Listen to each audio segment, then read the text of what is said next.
है, कुछ बातें याद आ जाती है जब यहां आता हूं तो 2013 में जब भारतीय जनता पार्टी ने मुझे प्रधानमंत्री पद के उम्मीदवार के लिए घोषित किया, तब तो चुनाव घोषित नहीं हुए थे, लेकिन जब मुझे घोषित गया तो मैं रायगढ़ के किले पर चला गया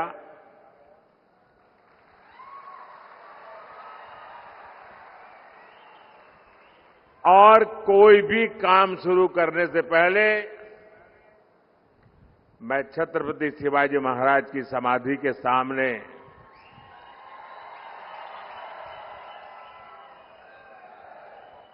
ध्यानस्थ होकर उस पवित्र भूमि पर बैठा था और उस समय छत्रपति शिवाजी महाराज की उस समाधि स्थल से मुझे जो प्रेरणा मिली, जो ऊर्जा मिली, उस पवित्र माटी ने मुझे जो आशीर्वाद दिए, उसी की बदौलत मैं पिछले 10 साल उन्हीं आदर्शों विचारों को जीने का प्रयास करता हूं आपके लिए। मैं जब भी नौसेना की दुनिया में चर्चा होती है जो छत्रपति शिवाजी महाराज का नाम लिया जाता है, लेकिन इतने सालों तक आजाद भारत की नौसेना के झंडे में अंग्रेजों का निशान था। एनडीए सरकार ने, मोदी ने आकर के उस अंग्रेजी के निशान को हटाया, हटा करके रुका नहीं।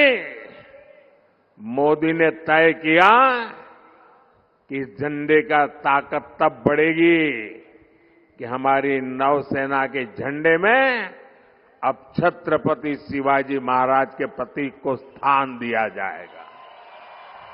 और दिया, डंके की चोट पर दिया। सरकार ने ही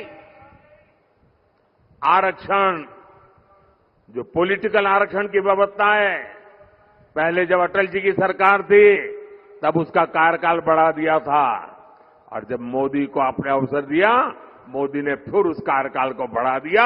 ये हमारा कमिटमेंट है। हमने ओबीसी कमीशन को संवैधानिक दर्जा दिया, लेकिन कांग्रेस के इरादे क्या है, ये हमने कर्नाटका में देखा है। क्या कर रहे हैं छत्रपति शिवाजी महाराज की धरती से मैं आपको जगाने आया हूं भाइयों। ये क्या खेल कर रहे, जरा चौंक जाएंगे आप सुन करके। भारत का संविधान धर्म के आधार पर आरक्षण की मनाही करता है।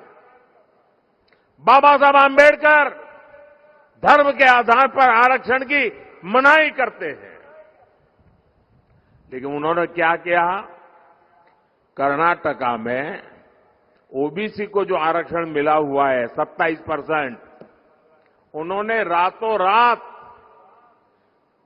सभी मुसलमानों को ओबीसी घोषित कर दिया। एक फतवा निकाल दिया, कागज पे थप्पा मार दिया, और रातों रात ओबीसी के हक के जो 27% आरक्षण था उसमें से डाका डाला और अधिकतम उन्हीं को दे दिया। अब कांग्रेस संविधान बदलकर यही फॉर्मूला पूरे देश में लागू करना चाहती है। क्यों? ये 21वीं सदी टेक्नोलॉजी ड्रिवन सदी है, और मैं स्वयं भी टेक्नोलॉजी का बहुत बड़ा समर्थक रहा हूं। मैंने सोशल मीडिया का उपयोग हमेशा जनता जनार्दन से जुड़ने के लिए किया है। आपकी इच्छाओं, आकांक्षाओं को जानने के लिए किया है। आप तक सरकार का कोई कार्यक्रम पहुंच रहा है या नहीं, उसमें सुधार की गुंजाइश क्या है, ऐसी फीडबैक के लिए मैंने सोशल मीडिया का उपयोग किया है। लेकिन ताजा घटनाएं परेशान करने वाली है। लोकतंत्र प्रेमी हर व्यक्ति को शर्मसार करने वाली है।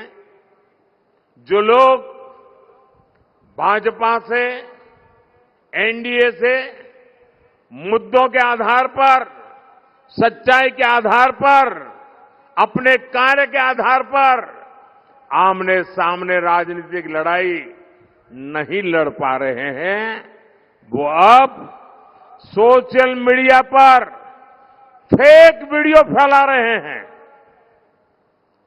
हमारी पार्टी के अलग अलग नेताओं की आवाज में आर्टिफिशियल इंटेलिजेंस का उपयोग करके